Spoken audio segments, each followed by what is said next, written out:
Hello അസ്സലാമു അലൈക്കും. അപ്പോൾ എൻ്റെ പുതിയ വീഡിയോയിലേക്ക് എല്ലാവർക്കും സ്വാഗതം.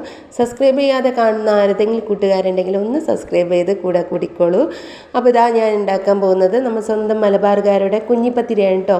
അപ്പോൾ അതിന് വേണ്ടിയിട്ട് ഒരു കപ്പ് തേങ്ങയും പിന്നെ കുറച്ച് ചുവന്നുള്ളിയും പെരുംജീരകമൊക്കെ നന്നായിട്ടൊന്ന് ക്രഷ് ചെയ്തെടുക്കാം.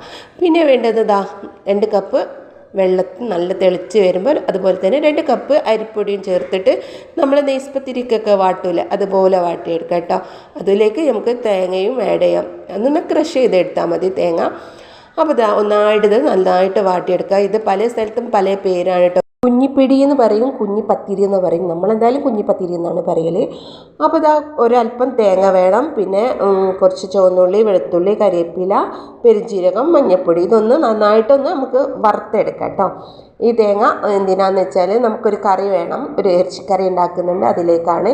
അപ്പോൾ നന്നായിട്ട് ബ്രൗൺ കളർ ആവേണ്ട, ഗോൾഡൻ കളർ ആകുമ്പോൾ തന്നെ ഇത് മാറ്റി വെച്ച് നമുക്ക് നന്നായിട്ട് പേസ്റ്റായിട്ട് അരക്കാതെ തന്നെ സാധാരണ നമ്മൾ പച്ചക്കറിക്കൊക്കെ അരക്കുന്ന പോലെ ആക്കിയേക്കാം.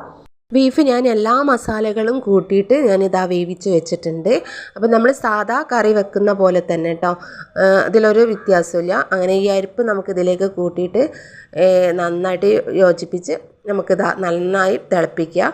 അപ്പോൾ നമ്മൾ വറുത്തരിച്ച കറി ഇവിടെ അടിപൊളിയായിട്ട് വന്നിട്ടുണ്ട്. നല്ല മണമുണ്ട്, നല്ല ടേസ്റ്റും ഉണ്ട്. പിന്നെ നമുക്ക് വേണ്ടി ഈ പൊടി നമുക്ക് ഇതുപോലെ ചുക്കപ്പം പോലെ ഉരുട്ടിയെടുത്തിട്ട് നല്ല നൈസാക്കിയിട്ട് തന്നെ ഉരുട്ടിയെടുക്കാം കേട്ടോ. കട്ടി കൂടിയിട്ട് പിന്നെ അതുപോലെ തന്നെ വലിപ്പം അധികമായാൽ ഇതിൻ്റെ ടേസ്റ്റ് പോവും. അപ്പോൾ ചെറുതാക്കി ആക്കിയാൽ അത്രയും ടേസ്റ്റാണ്. അപ്പോൾ ഞാൻ ഒപ്പച്ചട്ടിയിൽ ഒന്ന് സ്റ്റീം ചെയ്തെടുത്തിട്ടുണ്ട്. അപ്പോൾ നമ്മൾ ഈ കറിയിലേക്ക് ഇതൊന്നും ഇടാം കേട്ടോ. അപ്പോൾ ഇത് പലരും പല രൂപത്തിലും വെക്കുന്നവരുണ്ട്, ഞാനിങ്ങനെ ഉണ്ടാക്കൽ. അപ്പോൾ ഇതുപോലൊക്കെ ഒന്ന് നിങ്ങൾ ഉണ്ടാക്കി നോക്കൂ.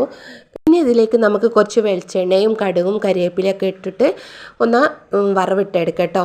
ഇത് കാണുമ്പോൾ ഒന്ന് വൈറ്റ് കളറായിട്ടൊക്കെ തോന്നും, പക്ഷേ ഇതൊക്കെ ഒഴിച്ച് നമ്മളൊന്ന് 10 മിനിറ്റ് സെറ്റാക്കി വെച്ചാൽ അടിപൊളിയായിട്ട് വരും.